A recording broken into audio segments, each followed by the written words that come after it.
doesn't matter. You're going to need to learn how to start a fire at some point. So I'm going to tell you this, like I told my class, there is one way that I love to start a fire every time. Okay, there's many ways to start a fire. If you're in my class, we'll learn how to do bow drill fires, friction fires. But I like the way that works. And this is the way that works for me 100% of the time. Gee, I hope it works today. All right, because we have a large audience. What I will say is this. We went out and we collected a lot of wood.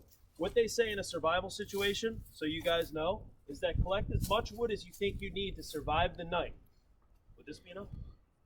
No. They say collect as much as you think you need to survive the night, and then times that by 6, and go back out and get that much more, if you want to stay warm all night. So that's just a little gauge. Today is simply how to start a fire with various methods, and we're going to go through those methods today. The hardest part about starting a fire is the preparation. Most kids don't want to do the prep work. They just want to play with the fire and the lighter and stuff. If you don't get this stuff ready properly, you're not going to have a fire. So it's important. For those of you that just came in, I have 2 long sticks underneath so that if I ask Reppy over here to pick this pile up, grab one of these, Reppy, and grab the other one. Don't lift it up. Lift it about an inch off the ground. Both at a time, like this. Yeah, that's good. Stay there. We can move this around and shift it around a little bit if I needed, if we had 2 people. If I had 1 person, it would be a lot easier for me to drag it. I set up 3 piles here. This first pile, if you think of a number 2 pencil, it's the lead inside of a pencil. Some of this stuff here is kind of thick. This would be perfect right here, something like that. The next pile is about the diameter of a number 2 pencil itself, and the third one is at about the diameter of your thumb. This is all stuff that you need to get a fire going. Other stuff back there we could use as fuel. Once it's started, we can keep the fire going properly. All right, so let's take a look at some of the different ways that we can start a fire.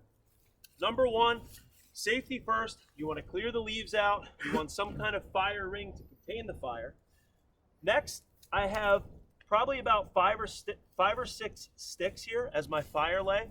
And then I have 1 longer stick that is a green stick. Does anyone from sociology know what a green stick is? Say it. Try it. Green stick. What is it? Yes, thank you, Jay. It is a green colored stick. That's really all it is. And it means that it's alive, okay? It's alive, and that's going to come in handy in a little bit. Because we do not want this stick to burn. It lays parallel to the fire lay right here, because I'm going to use this to give oxygen to my fire in just a little bit, okay? And if it was dead, if it was dried out, it wouldn't be as effective, okay? So let's talk about fire. Here we go. There's a lot of different methods. Some of you have probably seen some of these. What's this called? Okay, that's a pretty reliable thing. It's a pretty reliable way to start a fire, unless the fluid runs out, okay? Then it's just a little spark, which is actually pretty good. It is pretty handy if you have a lighter. Even if the fluid runs out, it still gives you a spark. Next, we have the trusted, what are these called? Okay, these are great. Can light them up. The only time it's not great is if it's windy. Is it a little windy today? Yeah. A little bit. Are there things that I could do to hide this from the wind? Yes. I like matches, but they have a tendency not to work all that well when you need them. If it's raining, you know, they can be a problem. They have these strike anywhere matches. You guys ever heard of those? Yeah. What do you think they mean, strike anywhere? On anything. Yeah, you can strike them on anything. Well, I'll tell you what. I've tried those strike anywhere matches, and they don't work as good as they claim to work, okay? So sometimes you're supposed to be able to like strike them on a rock, and they light right up. Doesn't always happen. Anyway, I don't usually carry matches. That's not my number 1 way. But I do like to carry a lighter or 2 around as a backup. There's all kinds of other things. Check this out.